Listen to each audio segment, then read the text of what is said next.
Gabri and Debby Ferrer have been a part of this congregation for quite a number of years. Debby, I guess you're the longest term part of this assembly of this couple. When did the family start attending? Oh boy, I see my mom. Do you know? It's been about 6 or 7 years.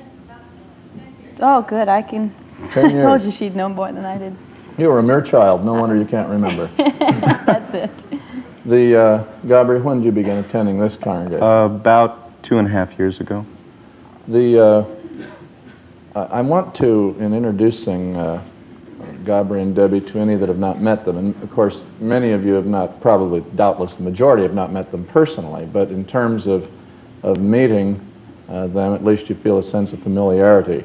For any who are visiting with us, these folks, I mentioned the opening remarks to say that they are part of our congregation. What we do on King's Family Night is talk with people in our assembly. And we've talked with a pretty wide variety already since October. We began this, do it once a month. And tonight, I don't know if in the service you were in this morning, if I said that I thought of calling tonight Hello Young Lovers. Did you hear that? No. But it's Valentine's coming up this next Saturday, and Gabri I'm and glad Debby, you didn't. What? You're glad I didn't? I'm glad you did, yeah. Well, I did it in the next two services. Oh, okay. So it's too late for you to be glad I didn't, because I did.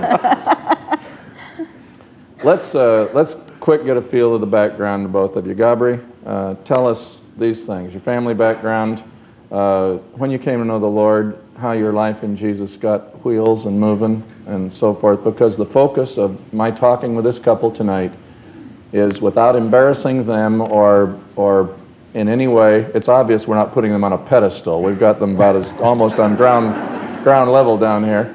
I really want to talk with you about the fact that I believe you both exemplify what I think are the Lord's way for a couple in courtship and the Lord's way for a couple in the early months, and what we've got about 1.5 years now of marriage and a baby in the home now. And you live in a particularly exposed arena, both of you do, with Debby's profession and your partnership with that. That's one thing that we'll talk about, because you're looking at a very, as you'll discover, a very strong, outstanding young man. Everybody knows Debby's gift, and her background has been more widely publicized, as well as her career. But this guy is no paper tiger. He's a man of God. And I want you to get to know Gabri and to know Debby also. But I want you to hear about a couple that walked with Jesus through a courtship and are living for Jesus in the early years of their marriage, and in the milieu of a situation where everything could work against it. Kind of reversal of roles. She's the big shot in the public eye, and who's Gabri? The exposure to the arena of the world scene where, it's so concentrated in the industry that you work in. So that's the kind of things we're going to talk about. So are we all at home ready to know what the target is, hey? Yeah. Good? Fine? Did you say hello to Gabri and Debby? Gabri, let's pick up on that starting place. Your family background and how you came to know the Lord, and then how your life in Him began to move. All right. I was raised in a show business family. My father's Jose Ferrer, my mother Rosemary Clooney. I accepted the Lord in my junior year of high school. I had been raised Catholic and left the Catholic Church a number of years before, but an aunt of mine, who's really like an older sister, my mother's half-sister, Gail, had accepted the Lord about 2 months prior to that, and sat me down on the bed one day and said very simply, do you believe that Jesus is God? And I said yes, because all Catholics are taught that, indeed Jesus is God. And she said, does he talk to you? And I said, no, does he talk to you? Just like, and she said, would you like him to? And I said, well, I'll give it a shot. And that's really the way it started. Not too dramatic and not too cataclysmic. And a church started right around the corner from where I lived in a women's club called the Vineyard. And I went to that church for 4 years and went to Bible school and just started growing in the Lord. It's Getting your early roots in the life of the body at the Vineyard was, of course, really a health-inducing thing because it's a Word-centered fellowship also. When you mentioned the Bible school you were involved in, how did that come about? That came about... Where was that? That was at the Vineyard. At the Vineyard. Yeah. And I had just graduated high school in June, and by this time Debbie and I had just started dating. Had you known each other before this time, Debbie? No, not really. I had... How did you meet? Well, Don't answer if you that really question. want to know, I was dating his older brother. It's Just true. very, very casually, just really more friends with his older brother. And I met Gabri at this time. In fact, going to a high school graduation night, you know, and it was one of those all-night things. And we decided to come to an Easter service here in the early morning afterwards. And we went, and he said, "Let me go see if my brother..." You came right from that thing to church? Oh yeah, one of those, Marymount High School, that's an annual thing. You stay all night, and we decided, well, we're up anyway, let's go to church. So, was that your graduation? yeah, my graduation. And he said, well, let me see if my brother wants to go. And we walked in this room. This was the year prior to my accepting Oh yes, yes. the Lord. Well, how far back are we? Get us located chronologically. 73, 70. probably. Oh. Yeah, yeah. Okay, go ahead. And so the door opens, and I see this sleepy figure rise up. This is Gabri. Yes, this is Gabri. It was and he 6 said, in the morning. Do you want to go to church? What? And This was before you knew yes, us. and I creeped out of the room, and I didn't want to hear what else was going to be said. I thought, I don't think I want to know that guy. So we went on to church without you, I guess. Yeah. And later, then he accepted the Lord and started coming to some Bible studies in my parents' home. And that's how I was reintroduced to him. And he wanted to play tennis one day or something like that, and we started just, you know, seeing each other from time to time, and it was a very gradual thing that we actually started to date. Debbie, I kind of leapfrogged into the encounter, how you and Gabri met. Let's, for the sake of any who need to be let's introduce to your family background. Of course, everybody knows you're Pat and Shirley's daughter, Debbie Boone. The Lord has given phenomenal exposure in the story. Maybe we ought to tell in a minute, maybe a 2-minute story of how You Light Up My Life happened, because that's, of course, what springboarded your career into such prominence. But before we get there, just tell about however you talk about your family background. General background. Well, I was raised in a Christian home, as you know, and I don't, like Gabri has a definite time, and most people do when they really know that they accepted the Lord and went on from there. Being raised always believing certain things, I can't pinpoint a definite time. I can talk about growth, but I always was raised and believed with all my heart that Jesus was the Son of God. And my parents, we were members of the Church of Christ, and I went to Sunday school and all of that. Then I guess it would have been around 12 years old, during a time in your life when you're sort of seeking your own identity and beginning to question things and wonder, what do you really think for yourself? And that time through maybe 17 years old, I began to really rebel against the way I had been brought up and think, maybe this is not what I want for my life, and I think that there are things that look more appealing to me than the way my parents would like me to live. And there was a real hard clash period there, where I literally felt anyway that I hated my family and didn't want to be associated with them, tried everything I could possibly do to be different, even to the point to emphasize the fact that I had blonde hair and everyone else was a brunette. I wanted so badly to not be associated with them and what they stood for. And it was a very difficult time in my life, but the Lord was faithful, and my parents very faithful to the Lord, to really see me through that, through a lot of prayer and consistent discipline and love. And I would say around 15, it started to change, but it took really a good 3 years till I really committed my life personally to the Lord. And that was just really right before I met Gabri.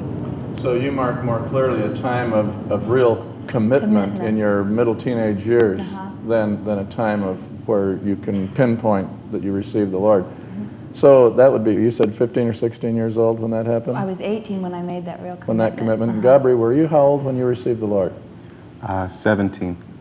So really, in terms of really getting leveled off with the Lord Jesus, it happened about the same time in both of your lives, though Debbie had a longer background in the upbringing of the things of the Lord, yet you had church background. Yes. Let's I want to pick up one other thing before we go on, because it is not an accident at all that you have learned to move through your courtship and into your marriage in the biblical way you have. Gabri, you mentioned the Bible training that you had. Let's talk a moment about what that was and how you feel that helped prepare you for your marriage. Well, at that time, I really felt that if I was going to get serious with this thing called Christianity, I want to know what I was talking about, or I wanted to know what I was, believing in. So I was asked to look into this Bible school as a possible enrolling, and it was a basic word taught. We learned. We actually had 2 semesters of Greek, which were the downfall, I think, of all of us. But other than that, general hermeneutics and but the Gospel of John, Sermon on the Mount, New Testament survey. We had a class in the occult, and Principles of Discipleship. That was a wonderful class. Really important. Yeah, that taught principles such as early rising, prayer.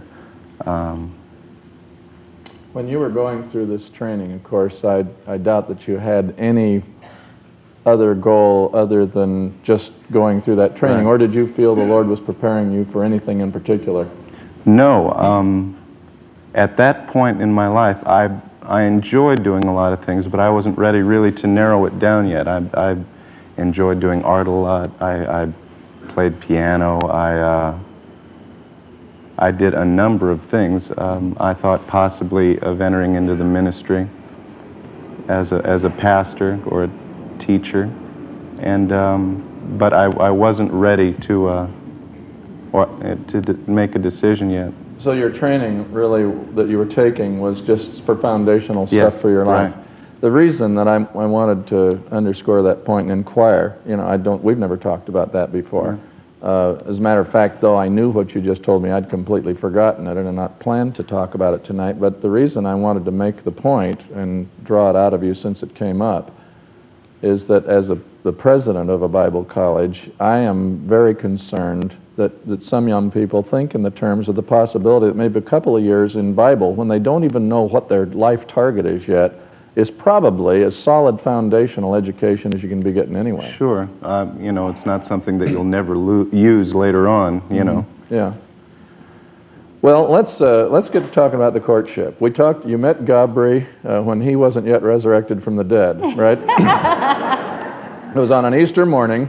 He wasn't up yet, and he also didn't know the Lord yet, so he was dead both ways that Easter morning. And who wants to talk about how the Ferrer Boone combine began? I guess I do. I'll butt in whenever I... Okay. Okay, whenever I'm telling it wrong. Well, the Bible studies is really what got us to become friends, because it was every Monday night. You were teaching them, and he would come with the family, and we'd talk, and then finally he got up enough nerve to say, "You want to play tennis?" And neither one of us played very good tennis, but we finally ended up just seeing each other very casually and starting to go to Bible studies and things. So the original development of our relationship was partly just friendship, but mostly we were growing in the Lord together. So it was, there's a Bible study here, let's go, to one of the Vineyard Bible studies or the one at my house. And that was the real original development of our relationship. I don't think either of us were really looking for anything more at that time. Over a period of, I don't know, maybe 3 months, we began to feel that maybe that's what was happening, and I was fighting it tooth and nail because I really just didn't think that's what I wanted. I had very definite ideas after different dating experiences, sort of what I thought I was looking for, for someone to get involved with, and Gabri didn't seem like, to me, anything that I was looking for. I enjoyed him. No, that's it.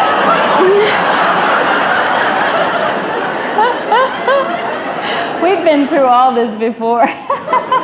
Gabri, you said that you were going to butt in at any You point. could butt I in noticed you were about to butt out. Would you It's like to Sandra- inject something in Well, self-defense? the only thing I'd like to say that I too, Jack, married an older woman.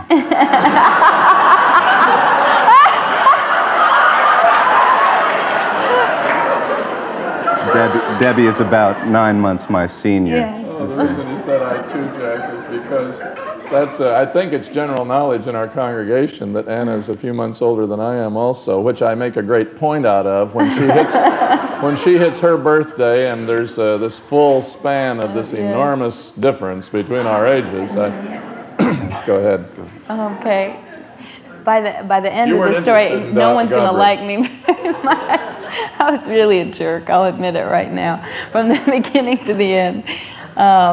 Anyway, so what the thing was is that he was younger, and at 17 or 18, somehow that's very important to young people. I didn't feel alone in that. You know, my friends it was kind of prestigious if you could go out with an older guy, and here was this 17-year-old, and I was 18, and I thought, this is very strange. I just had broken up with somebody who was about 2 or 3 years older than I was, and so those dumb things, and the thing I couldn't help is that we just kept having such a good time together. You know, I just enjoyed his company more than anyone else. I was very, very comfortable, always. You know, and able to always be myself, which was something that was hard for me to be. So I started letting down defenses, I guess, you know, as time went on, and realizing, you know, that a lot of the things I thought were important maybe weren't so important. And just before Bible school is when I guess we sort of admittedly were boyfriend and girlfriend. Did you want to? No, I was going to say that our courtship. We're up to it now, aren't we? Yeah. Right. Okay, you pick up and talk about that, because Okay. I want to get into, excuse me if this is an awkward way to say it, but there's unquestionably the 4 most widely publicized virgins in the United States have been the Boone girls, right? That's there's great point that these girls have walked in purity, and Debbie, with the exposure that you had to the press, I suppose that times that was, I don't mean that it was a burden in terms of your own standard, because I know that was consistent with your own desire to please God. But we all know that you came to your marriage purely, and that is not just a parade public statement. You walked with the Lord in His way. I want us to talk about your courtship, and you've told us how you met and began dating. I want to talk about going through the discovery of God's will for your marriage and facing the temptation that any couple in love face and living purely. Gabri, take that and run for a while. Debbie was the first Christian I had ever dated, and I was literally scared to death. I mean, first of all, because I came out of a very different lifestyle from her, very lenient, not too much supervision. In my teenage years, and I had kind of taken the reins in my own life, not always in the right direction, but I had pretty much called the shots. And so here I was dating my first Christian girl, and to multiply that, Pat Boone's daughter. I mean, you know. And I really was scared to death of doing something wrong. Consequently, I don't think we kissed for 6 months after we were dating, literally. That wasn't walking purity, that was walking in fear. That's right.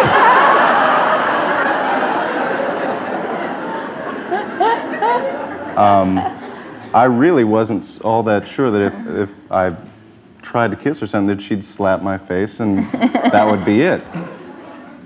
But the second thing about the courtship was that because of my very limited finances. It consisted mainly of playing tennis and Bible studies, which were both cheap, you know, very cheap. And plus, we both enjoyed it. And the courtship was very gradual. We probably started dating in the late summer of '75, and we started the Vineyard School of Discipleship in September together. Of course, the fact that we could spend 6 hours together a day had nothing to do with the fact that we did decide to go. But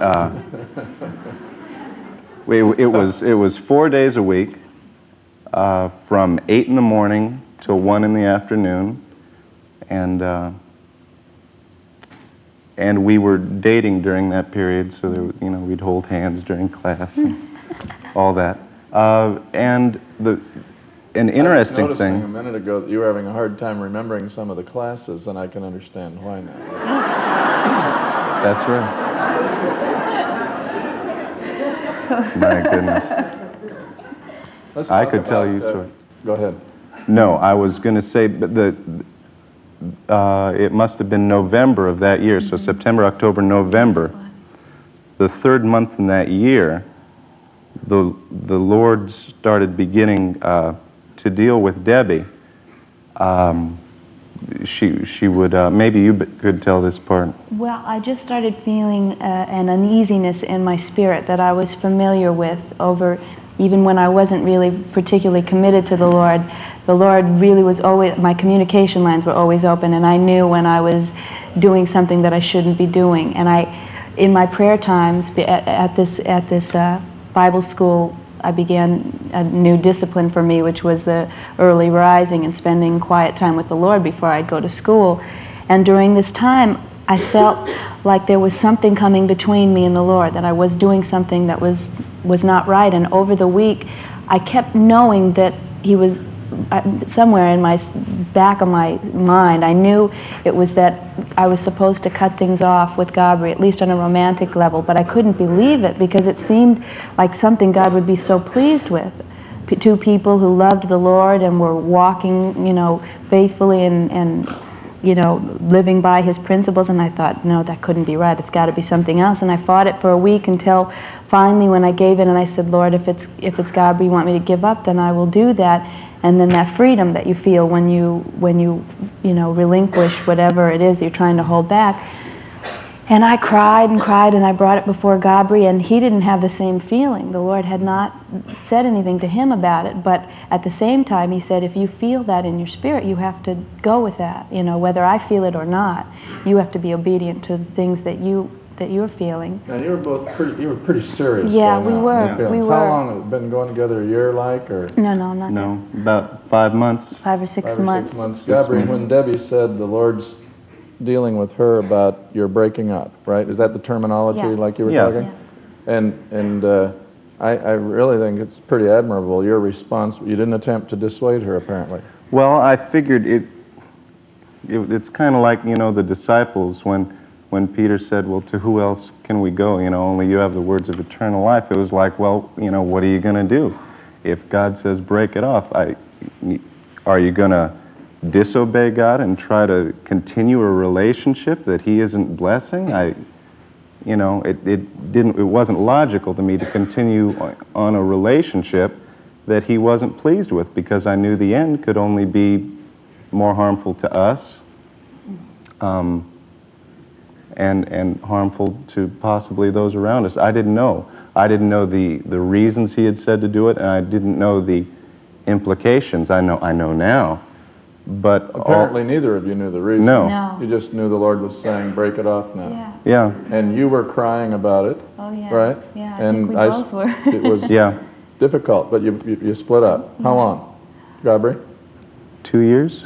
For 2 years. Did you ever think you'd get back Seeing each other together? every day, just about, though. That was the strange part about it. We were Were still you in still in the Bible school? school Yeah. and driving together. He didn't have a car, so at least for the first. I really come off like a schlemiel, No, don't I? I do. Boy. Oh, Go through that line again, Gabri. I said, I really come off like a schlemiel in this story here. No car. Wait till the end. Gabri, you will be the hero before the Yes, night's that's true. It's true.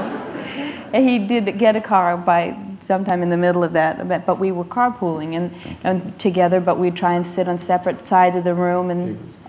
you trying to... No, I said, thank you, Lord. I had the card, by the way. You were going to inject some good. Yeah. No. So it was very difficult to try and maintain a friendship. You know how awkward it can be when you break up with somebody. It's a lot easier to just not see them. But trying to be friendly and do small talk and that kind of thing doesn't work when you've been very, very close with somebody.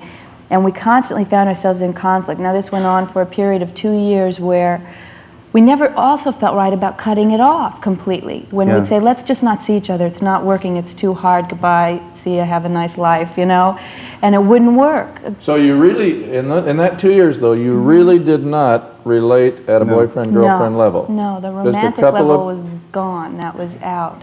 And we knew that anytime we'd slip back, and there were times when we'd think maybe this is all like just in my own imagination, and we'd slip back into maybe seeing each other too much or whatever, and I'd get an immediate check, and you at times too would also. And so we knew that finally it really became clear that the Lord was calling us to be close friends and nothing more. So we were constantly having to hold the reins back on something that would have been very natural to let grow. Did you ever think during that time, Gabri, that you would end up married? I didn't even I thought maybe, immediately the story of Abraham and Isaac came to mind, where, he sacrificed Isaac, and at the last minute the hand is kept, and happily ever after. But I wasn't even allowed to think that, or give it that much hope. I had no direction that if you do this now, it'll all work out later. So you weren't really kind of carrying on an arrangement with God. It was full in your heart. You figured we'll just be friends forever, and one day she'll march the aisle with somebody else. No, I didn't think that either. Let's not get serious. No, I did not put it either way. I didn't know, and after a while, it didn't make much difference. After a while, it was, well, whatever. We want the Lord's best. When did the signal come that this hiatus in your courtship was over? Late in 1978. What was the signal? How did you know? Debby had about 4 or 5 months prior to that started her success with "You Light Up My Life." About almost 8, 9 months prior to that, the record had become #1, stayed on the #1 position for 10 weeks, which no song has done in 25 years before or after. So she was kind of catapulted into the limelight, and still this strange kind of undefined relationship was continuing with us. I became more and more concerned because I saw her getting really burned out. Through the demands of the sudden stardom. Right. And at that point, of course, her parents could only protect her from so much of it, because it was a transition time, I think, when they just couldn't be around to protect her from the demands made on her. She was touring, she was traveling to Australia to do TV specials, and back again, and a tremendous amount of pressure I could see was building inside of her, pressure spiritually, pressure emotionally that was draining, and just a physical wearing down too. So I saw these depletions in her life, and I began to ask the Lord about it. I said, there's got to be someone to fill these roles that aren't being filled, and you've said that you were going to provide all our needs according to your riches, so what's going on? I need to know who's going to be there to provide for these areas that she is not getting protection in. And this prayer went on for about 2 months or something. I mean, just a consistent seeking of the Lord. And finally, I was just in my bedroom one night. I said, Lord, this can't go on much longer. She's getting torn apart. And the Lord spoke to my spirit and said, you're right. It can't go on much longer. And he said, it's time. And it was, what? Say that again. I don't know why it's so hard to believe that the Lord has said something when it's something you want to hear, as opposed to, you know what I mean? True. We always figure God only says hard things. That's right. It never says nice things. And if it's something good, then it's got to be your flesh or whatever. So I immediately, no, you didn't say that. Come on, yeah. So, but after a while, I was sure that God had told me that it was time to restore the full relationship, and again to let it gradually grow, what had been cut back 2 years ago. So I presented Debbie with this idea, and go ahead. By this point, Excuse me, let me just say, we are now in 1978. Yeah. About what month? Do you recall roughly when that was? It would have been April or May? Okay, spring of 79. Mm-hmm. 78. 78, and you got married in September of 79. Right. Mm-hmm. And that it was the sudden catapulting of Debbie into the limelight at a dimension that no one could have anticipated, at least happening so fast, that actually was the chemistry in which God began to say, this is it for you. Tell you what, let's do. Let's stand and stretch, and we'll sit back down.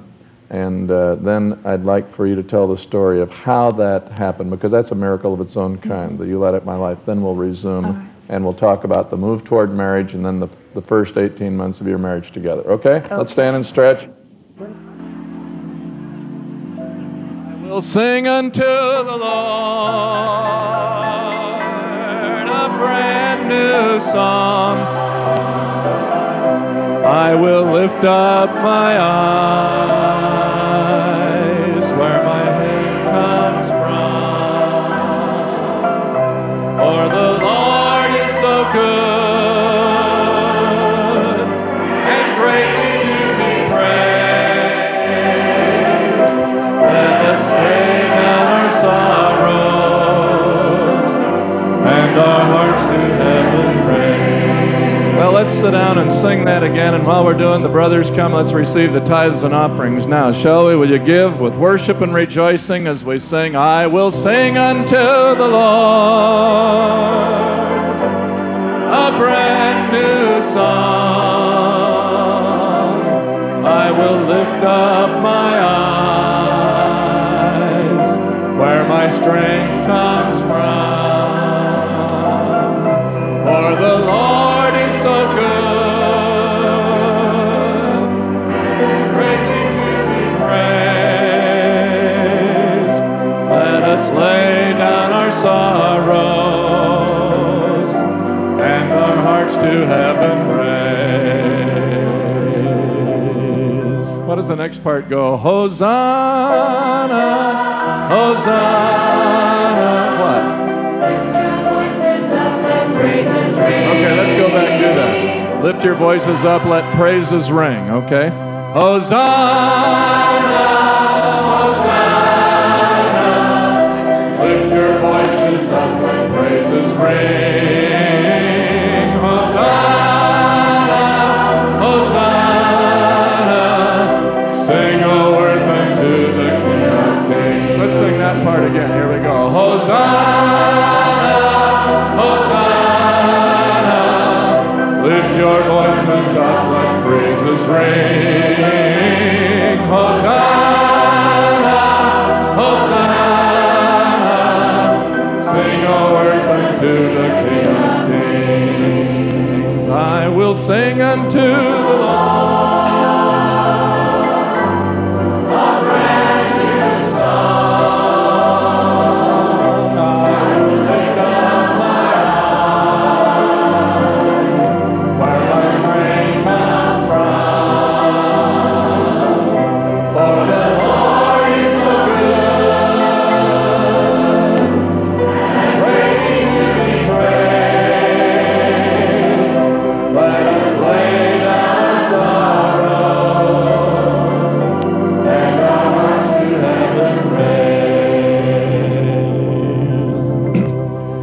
Everybody that's enjoying talking with Gabri and Debby, say, I'm happy.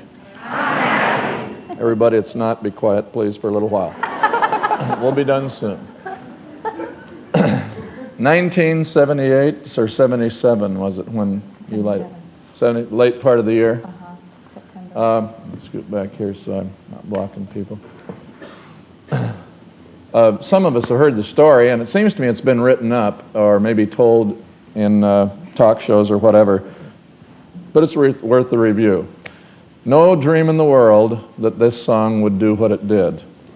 Tell how you and Mama, as I know the story, went back to New York. Go ahead. What happened was I'd come home, I forget from doing what, and my mom and dad were there, and Mike Curb, who is obviously now our lieutenant governor, but at this time was president of the record company that the family was recording for, brought by a cassette tape of a theme song to a movie that he had just seen, and he had been trying to get me to record on my own for really about a couple of years, and my parents had always just not felt great about the timing and had really discouraged me from doing that, and I'd been very frustrated by it, but had learned through the 2-year period that it wasn't going to be the Lord's will until they felt right about it, that He would let me know through them.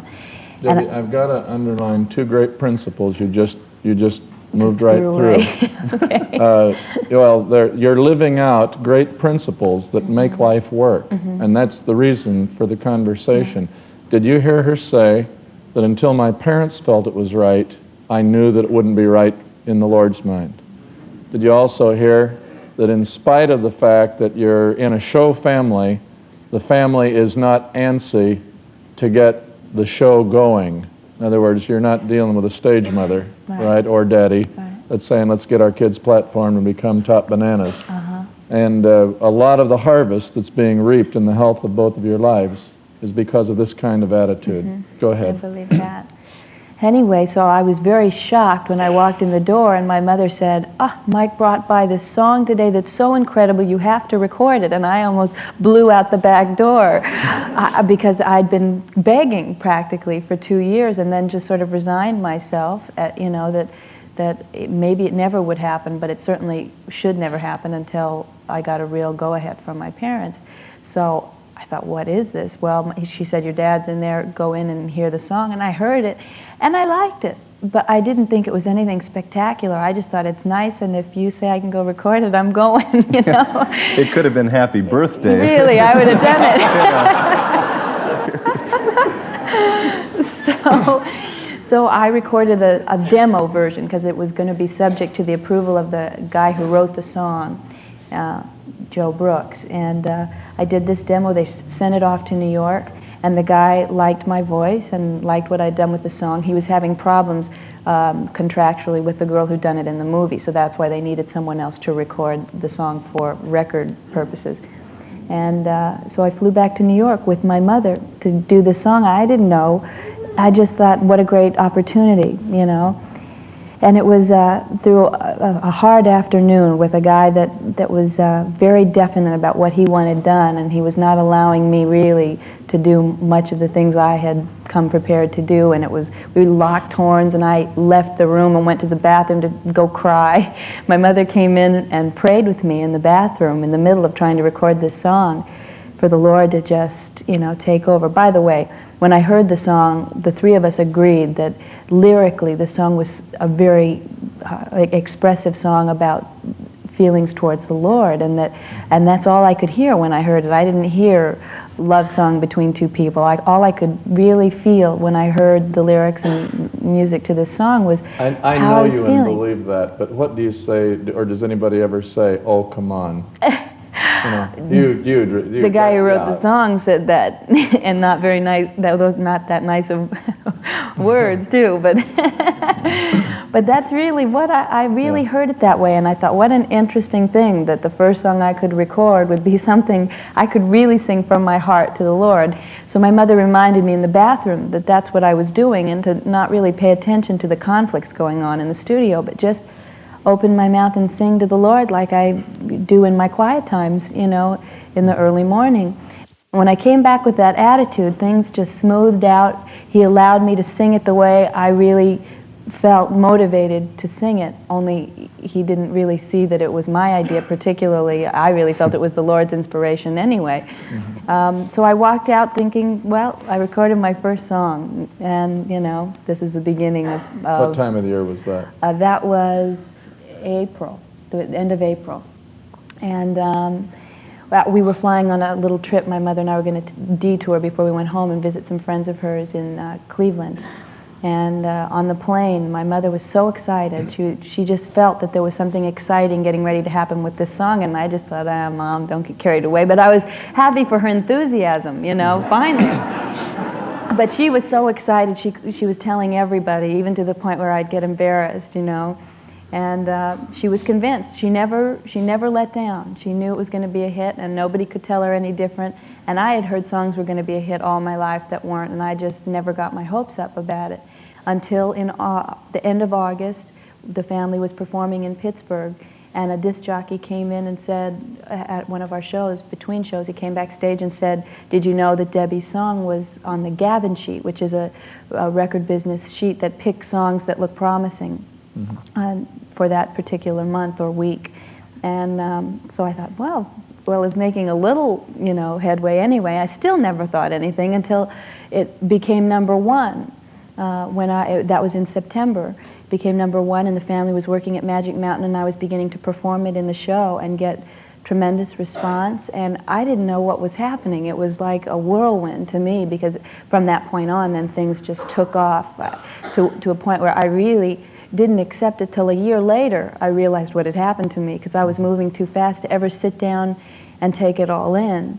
But that was, 10 weeks being #1 and then just doing everything you could imagine doing. That's in that context then that Gabri is seeing the drainage on your life. Right.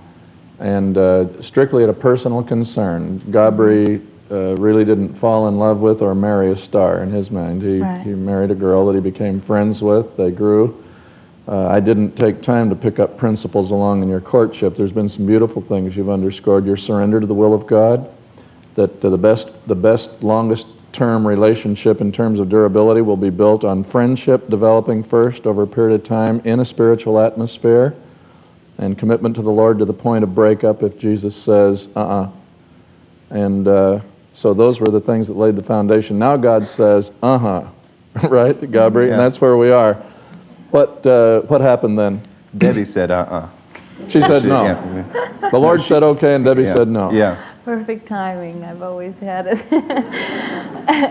What it was is really I was being tremendously affected by the success I was having, and very confused and taken by it, trying really hard to keep a grip on myself and not get, big-headed about it and whatever. And what was a big help during that time was I was living at home with family members who knew me for what I was and didn't let me get too carried away. But I was surrounded by lots of interesting people and getting big ideas about a lifelong career, and wondering maybe I didn't want to be tied down at this point. Maybe that wasn't good. I'd be traveling anyway, so I couldn't spend much time at the relationship. I was meeting interesting guys and thinking maybe I shouldn't make this decision too quickly, because who knows, what else is out there. And I'm going to be honest with you. How was your spiritual life at this point? Were you having any struggles? It was up and down. It was really up and down. I knew that the Lord had really been strategically planning all this. I knew my career was God-given and nothing that I had done. Obviously, it just fell into my lap. So I knew that it was to be used for His glory and not for mine. But there were day-to-day struggles where I could realize that I was doing things not because I was really listening to the voice of the Lord, but I was trying to advance the career He had given me for my own purposes. It was just up and down. I was fighting always to keep myself from getting carried away. And Gabri was always there when those times would come to encourage me and strengthen me. And I knew that that was very important. I couldn't really go one day, hardly, without talking with him and getting the support that I got from him, and yet at the same time in my mind questioning whether the romantic side of our relationship was something that was worth building upon. How did you deal, Gabri, with Debbie's when the Lord said and pursued? How long was it until Debbie said yes? Well, actually, about that resuming didn't the come- relationship. I tell you, it came about in a strange kind of way. Let's see, we're in April or May now of 1978. An article came out which she had given a friend of hers. Excuse me, I'm out of sync with you in Okay. time because I'm up to the hit record in the fall of '78. This is now the spring of '78. Yes. That's where April is. Okay. Yeah.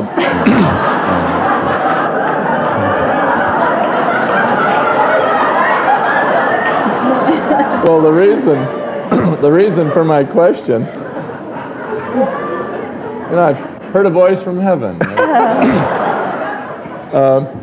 The reason I raised the question is that I want to get tuned into your chronology because where I am is, it was after Debbie started to be drained from the hit. Right. So you're back before that, are you? No. No. Afterwards. You see, And the pressure's been fall, winter, spring. The hit was in '77. Yes. Okay, Yeah. there's where I got out of sync. Oh, okay, I'm sorry. Okay, so I was talking. Does anyone have a calendar here? Okay, so Good. spring of '77, you broke up. Yeah. About there. Not really broke up. It wasn't that definite. I just was saying, well, Okay. let's not Then go the wild. fall of '77, the hit takes place. Now Debbie's being drained. Spring of '78. Now, okay. Okay. Now I'm together with you. Great. Now where am I? Okay, right. What was I gonna? You're gonna. The article. The article, right. Right. She had been getting a lot of these interviews that say, how does it feel to have a father who's in show business? Very kind of shallow articles. So a friend of hers who is also a journalist said, why don't we do a good in-depth article that would show more of you? And then I'll sell it to some magazine or other, and it'll be great. It'll get some good exposure. So she gave it to him, and in the spring of 1978, late May, I had already come to her with the decision, how about getting together again? Feel it's the Lord. She says, well, I don't know if I'm ready to make a commitment, so we kind of left it like that. About 4 weeks later, this article appeared in Playgirl magazine, where he had sold it to. Unbeknownst to us. Yeah, We yeah. didn't know it would happen that way, but Jerry Falwell knows how you that's feel. right. Now. I related to him. I'm very sympathetic about that. Go ahead, John. But so anyway, in this article, he had asked the question, she had alluded to some relationship, and he said, do you think it's going to work out? And she said, I really don't think so. He's very much in love with me, but I don't give two beans about I him. didn't say no, that. she didn't say it. She didn't say that. No. But I might as well have. But he asked the question, do you think you're in love with him? And she said no. And I had never been told this. So it was a great wound to my ego to read this in print. I didn't actually read it, but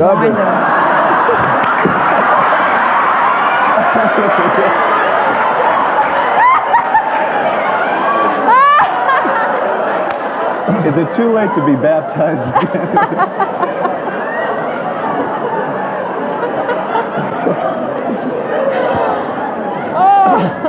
Gabri just said, is it too late to be baptized? Oh my. In any case, this is taking a lot longer than it should. Yeah, go ahead. But I was very hurt and very angry, and we had made plans. She was appearing in Lake Tahoe with her father. I had made plans to come up there with my mother and spend some time for Pat's birthday and just to be with Debbie, and in a kind of family situation. We kind of left it like, well, maybe I'll see and maybe I won't up there. In any case, up there, once I did get up there, I did go. We had about a 4-hour talk one afternoon where we just sat down and I said, look, this is where it's at. Ever since I've asked you, to at least try to commit yourself to me, you've been running scared.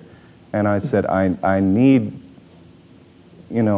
at least some we need to have some mutual ground where we can say, yes, we're going to try and make this relationship work, or else it's not worth it to me. You know, I'll find a nice girl that you know, has no plans of being a star, and I'll be fine, you know, but just tell me what it's going to be. And you want to pick up on your feelings from that point? Okay. Quickly. Well, first of all, I, at this point, was very impressed with the way he handled that situation, because I knew that I had been horribly wrong. First of all, to have ever said anything like that to somebody in the press without having discussed it with him. And he was very angry the minute it happened, but he did come up to Tahoe and he was willing to talk about it and say, all right, you know, if you're willing to make a commitment, then all is forgiven and forgotten. And I thought, you know, that was a pretty big blow, and he was willing to overlook it to get on with a relationship he was very committed to. And to feel that commitment to me from him helped me in my insecurities, which were that I wasn't sure if I made a commitment to someone, if I could keep it. I was afraid of myself more than him. I was afraid, you know, in this business, all I've ever heard of is divorce, divorce, divorce, and, you know, and going from one relationship to the next, and I'm going to be, how can it work out? I didn't see how the Lord was going to be able to let us be together the way we are, you know. So I expressed those fears to him, and we decided that if the Lord was, you know, directing us to be together, it would work out, and that I had to give up my fears to the Lord and give this thing a try and trust Him to work it out, that I didn't have to try and do it myself. And so during this afternoon of talking, by the end of the 4 hours, we said, let's give this a try, and I will commit myself to you, and then let the Lord take it from there. So we still don't know what's going to happen, but we're committing ourselves to each other now. Gabri? Let me just quickly move on into how we got from there, because that wasn't, it sounds like a resolve, but it was far from being resolved. We decided to do that, and we started very gradually to again begin a relationship that was dormant for 2 years, and it was doing pretty well. I was in college at this time at Pepperdine University, majoring in art, and it was doing very well. She'd go out on the road, but when we came back, we were feeling very close. And now let's move into the fall Of Debby. The fall of Debby. No, the fall of, not the fall of 78. So September, October, November, around there. Mm-hmm. We had committed ourselves, and we were growing pretty gradually, but I mean... And really thinking marriage. Yeah. We weren't officially engaged, but no, we were looking for a time for that to happen. We had never, I don't even think we'd even gone so far as to discuss these plans with anyone else outside of maybe Donna, her best friend, but other than that, I don't think anyone knew. We had just said, well, you know, it's possible. But you're seeing each other pretty regularly. Yeah. Right. Now, at that point, through a number of things, and it all happened very, very quickly in a matter of, what, about 6 weeks? Would you say totally? Yeah. In this fall, a very talented young man was working with Debby in something that she was doing, and said, I'm in love with you, I've got to have you at any cost. And it was a decision that you had to make, and not an easy one. And I'm going to let you pick up from there. Well, I found myself, I never was looking, I was committed to Gabri and never out really looking for anything else, but worried that I might fall into some kind of a trap, you know, and to have somebody sort of lay themselves at your feet like that, beside being flattering, was fulfilling a need that I didn't even realize that I had, which was to be needed. And I thought Gabri had things so together that maybe he really didn't need me. I needed him, but maybe he didn't need me. So here's somebody that I felt I had something to offer, and I felt very vulnerable and got emotionally involved. I mean, no, not in any other way, but emotionally, and feeling very torn. Now what do? I feel things for someone else, so I must not love Gabri. And that went on for a couple of weeks, very intensely. I was just so confused and hurting over these two people in my life, and not wanting to hurt anyone, and ending up hurting both because I didn't nip it in the bud right when it started to happen. I talk things out and you know, try and make it work out, and just messed it up so bad. Then finally ended up realizing this is wrong. The guy was not even a Christian, and said, you know, so I said, I'm committed to somebody. I have to try and make this work, and I can't see you anymore. And Gabri then found out about it after it was virtually over. And again, I was amazed at his commitment and love for me. He hurt, and I knew he was hurt, and still saying, are you going to commit yourself to me or not? And I love you, and yes, you've been wrong, and you need to learn to stop things before they happen, kind of a thing.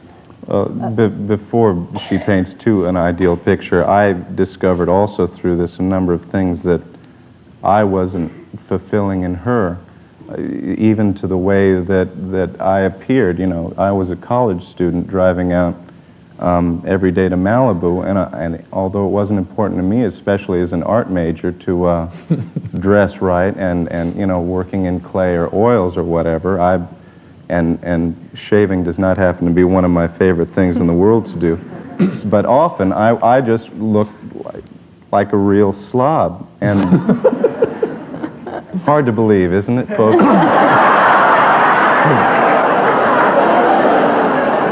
No. But that, plus the fact that I wasn't feeding, I didn't have it all together, and yet I wasn't letting Debby in on the fact that I didn't have it all together, that there were areas that I hurt in, that I needed help in. What else were some things that were frustrating to you? The fact that she didn't feel like I needed her, or that she could help in any way. All these things that I was just Also, kind of sailing along obliviously through. Primarily, too, I was in this great big show business career, and he was an art major, but with no real definite future, no way of supporting me. So I saw the only way that we could be together, I would virtually be supporting the two of us. And it wasn't so much that I really minded doing that, but I thought, how could he ever maintain any self-respect and let me do that? So either he has no pride, or that situation cannot work out. And let me turn on that point, and let's zero in on these two things and make that our target to wind up. The first is then, from the time you resumed your relationship, actually you're facing, Gabri, a real, irrespective of how it seemed between the two of you, from any outside viewer, it would be, she is Miss Wonderful and you are what's his name, and we're moving toward a relationship where the husband needs to provide leadership, and yet it appears the roles are reversed, and every pressure is to keep them reversed. How did you come to deal with that, moving to and into marriage? You can talk about it how it is now, or how the two of you talked about that. You taking your role of leadership. And the other thing I want us to talk about will be how you sustain your sanity as husband and wife and as parents now in the high-pressure cooker of your situation. Okay? I really felt, even going into, after we got engaged, after this whole mess was over and we moved into an engagement period, Christmas night of 1978. And, that's in the winter. Yeah, thank you, Jeff. He's learning. And so even into the engagement period, I really felt that to help Debby, I needed to have a separate career of my own. In order for her to respect me, and even just to, I didn't worry about self-respect, because I've got too much of that, I think, sometimes. But I wasn't worried about what I thought of me. I was worried about that she wasn't, that people weren't saying, you married a leech or whatever. I was worried that she had some, you know... A point of reference. Thank you, yeah. So I really felt like I needed to get on the ball and get a separate career. And so I was a church, well, the Vineyard had asked me to come on staff with them. And I was seriously considering it and praying about it and felt pretty good about it. I had leaned towards the ministry and had been teaching a Bible study for about 2 years, year and a half now at this point. And so I was all but ready. In fact, at a final meeting, I said, "Okay, guys, this is it. I'm going to do it, and that's it." And that afternoon, after the meeting, I just got so depressed, spiritually, emotionally, just like, wait a second, this isn't what I really want to do. And so I sat down and I said, what is it? If I could do anything in the world, what would it be? And I said, and so I started writing things, and mostly what it was to help Debbie with her career, to be there to oversee it, to take the pressure off of her when the pressure got too great, to take care of things and make decisions so that she could feel free to do what she loved to do, which was to sing. And yet all these things were coming at her that were eating up time and emotional energy and everything else that didn't need to be done by her at all. Gabri, could I inject one thing that some may think of, and you wouldn't think to mention it, but I think it's especially worthy of note at this point. It's very clear that coming from a show business family, that there was nothing motivating you that had to do with the supposition that that's excitement. It's just work, and people that are in the scene know it. And so anybody who might be inclined to think, well, his mind would turn that way because it seems so glamorous, but you knew that it wasn't glamorous. I just wanted to say that. Go ahead with you. Plus, yeah, show business takes up such a small percentage of time. I mean, you're on stage for 2 or 3 hours a night, but what do you do for the other 21 hours? You know, it's like... Work like gangbusters. That's right. So anyway, that evening, Debbie came over and said, well, how did it go, you know? And I said, look, I don't know what you're feeling, but this is what I'm feeling. If I had my druthers, this is what I'd like to do with, I'd like for you to be my ministry. And she said, well, I've always wanted someone like that, but I never thought that you would do that. You know, I'd never thought that there would be someone that wouldn't have his own goals, that wouldn't have outside goals that he was shooting for that were different than mine. So that evening we said, well, you know, let's do it. Let's do it together. And so that was really the night. After that, I became more involved with her management and That's with what you different do. people. Mm-hmm. You're Debbie's manager. Not exactly. She has 2 managers, in fact, that have been with her father for 25 years, that are her managers. I'm working with them. I'm learning a lot from them. I make decisions with them and with Debbie. I'm kind of a liaison, and I do anything that's required of me. I helped produce her Christian album this last summer. So I'm just kind of anything that needs doing, I'll be there.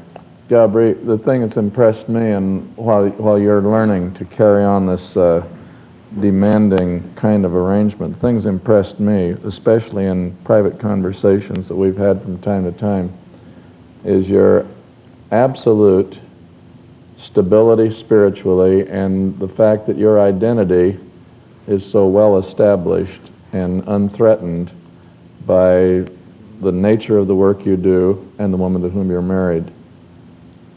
Why is that? Well, I think part of it is inherent in the way I grew up. I grew up around it all my life. I was always somebody's son, or somebody's somebody's son, or a friend of so-and-so, and it never did threaten me. You didn't resent that? No, because again, I knew how little it meant in the long-run economy of things. Mm-hmm. That's fine. What about now your spiritual life? The two of you together, you're in a situation of demands of schedule and exposure to some elements of your circumstance that would not be conducive to spiritual growth. I see, it seems to me like you never miss church. I see you all the time in church. I know what your schedule has to be. What kind of things constitute your thinking of priorities that make your life, not only just that I see you in church, but I know you're growing whenever I talk to you. There's signals of growth. What things do you do to make that happen? I tell you, you mentioned 2 or 3 already. I think it's such a privilege whenever we're in town to attend a body of believers that are growing as a body and have goals as a body and have their sights set on becoming more and more like Jesus, that it is a natural influence that whenever we're here that, yeah, that's right, we're going somewhere and we're growing together. That's the first thing is the fellowship that we have here means more to us than you can imagine. Another thing is we buffer ourselves as much as possible when we're on the road. By that I mean we take along tapes, cassette players, our band, all of our musicians are growing believers in the Lord, and we get together with them and have communion and services while we're out there on the road. We pray before every show with them, and so we try to, the saying that there's safety in numbers is really true, and we just try to edify each other and keep it together, Debbie, what about your baby? Ooh, what about him? How old is he now? 7 months. Today. 7 months today. Happy birthday to George. Yeah, and it's just been incredible. Another thing that I didn't necessarily think I wanted, and the Lord knew better, and it's been, that child has been such a stabilizing factor, I think, in both of our lives because of the craziness of what we do, and you can get your eyes on so many things that aren't important, but when you have a little baby and you're responsible for him, everything sets right into place real fast, because you want to be for him what the Lord is for you, at this point in his life. And that's always, it's like a weight, for me, like an anchor, always Jordan is. Did you plan a baby this early in your marriage, or was it a surprise? No, it was a grand surprise. When how much of the time are you away, and does the baby go with you, or what does? He goes with us. We are definitely out of town a good third of the year, but it seems like we're always out of town because we'll go and come back and go and come back. So you never really feel like you're in one place at a time, for a long time, I mean. And then if we're home, it's even busier than when we're on the road because of, all the other responsibilities that come along. It's very enjoyable to talk with both of you, and we're going to quit in just a minute. Before we do, I'd like for each of you to say if you were going to summarize anything out of your experience or make a statement of anything on the basis of what you've learned in your pursuit of the will of God in your life together, or in your pursuit of the will of God in your life to bring you together, or the pursuit of the will of God in your life married. What would you like to say as some kind of observation, summary statement, exhortation? It's your chance to preach or whatever. Debbie? Well, I've just been itching to say 2 things that I think fall right in line with what you just asked. Over the long period of relationship that we had before we got married, I can now look back and see the Lord taking me personally, step by step to make me all that he wants me to be. It's so clear now, all those things that were so foggy in my mind, but now are so clear as I look and see the relationship that he put together here. And those 2 years of breaking up were working things in me so that I would be able to receive the gift he was giving me in Gabri, and that I couldn't even see how perfect it was. I was looking at Valentine's cards the other day, and a little guy on the top of a card, and it said, "May I ask you a question that only you can answer?" And you open it up, and it says, "What's it like to be perfect?" And I thought about giving it to Gabri, not because he is, all perfect. I mean, who is? But for me, I just feel so blessed by the Lord to have someone who is perfect for me, perfect.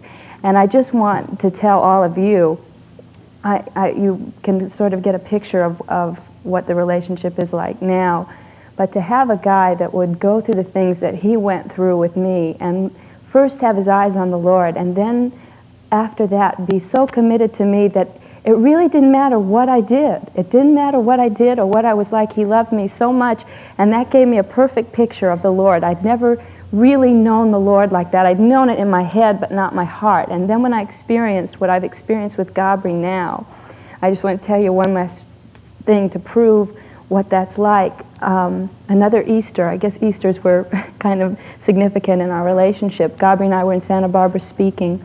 We were asked to speak right before we were married. This was the Easter before we were married. And they put us up in this little condominium, a 2-bedroom condominium the night before we were to go to the sunrise service. And we were there alone. And we're engaged to be married and happy as clams. And they brought in a dinner for us, and everything. The setting was just beautiful and perfect. And we're alone and watching TV in a fireplace. I mean, you can't imagine the place so nice. And I'm feeling very romantic and sort of cuddling up to Gabri and trying to get some response out of him. And I was very unsuccessful on this particular evening and got very offended and walked across the room and pouted in a chair for a while. And he said, "What's wrong?" And I said, "Nothing." And he said, "Yes, there's something wrong." And as it came out, I said, "Well, I'm sort of embarrassed, but I was paying you quite a bit of attention there a minute ago, and you weren't responding to me, and I kind of have hurt feelings." And he said to me, he said, "There's a reason," and he said, "Things are so perfect tonight, and everything's just right, and I don't feel like I have perfect control over myself, and I don't want to I love you so much, I don't want to even start anything that could possibly hurt you or your ministry or anything, so I just didn't even let it begin." And to see that kind of commitment in a young guy, that minute right there was all I needed to give my whole heart and life to this guy, and that's real important. Praise the Lord. Very, very beautiful. Very beautiful. Gabri, would you finish the evening for us? And Gosh, how do you top that? No, I feel like she's talking about someone else, I didn't mean that like I'm so great. I feel like she's talking about a third person, like, gosh, what a great guy that is. Because I don't see myself as that. When you look at yourself, you see someone who kind of fumbles around for months and then finally gets on the track, only to turn around and fumble around some more, and somehow, through the grace of God, end up where he's supposed to be, through no credit of his own. And so as much as Debbie built me up, I don't want to, tear me back down, but I do want to say that it's only by the grace of God. And if you knew how much, junk there was still left, but it's the grace of God, and that's why I love that song, Trust and Obey, for there's no other way to be happy in Jesus. More and more I see that it boils down to that faith and obedience, faith that he can pull you through anything that you get yourself into, and the obedience to follow it through. And that's it. trust and obey. Let's stand up together. Good. This has really been priceless. Good. It's really priceless. That story was a knockout. Let's stand together, shall we? Let's sing, shall we? Sing, trust and obey.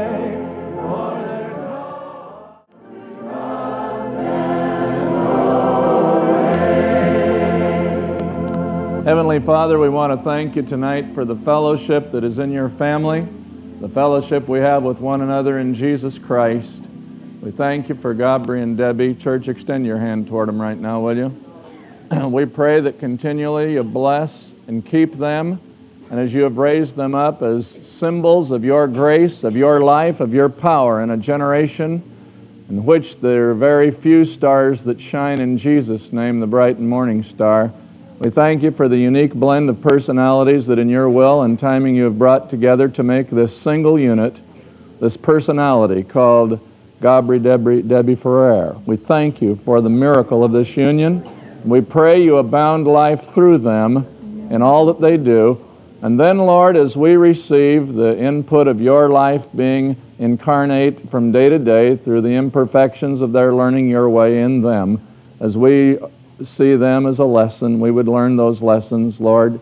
I pray that you apply the truth that we've heard in the very practical chemistry of life to our own lives and the chemistry of our own circumstance, and continually increase us as a people truly on the way, growing in ministry and becoming what Jesus has called us to be. In his precious name we pray. Everybody said amen? Amen. God bless you, and you're dismissed. Love each other, church.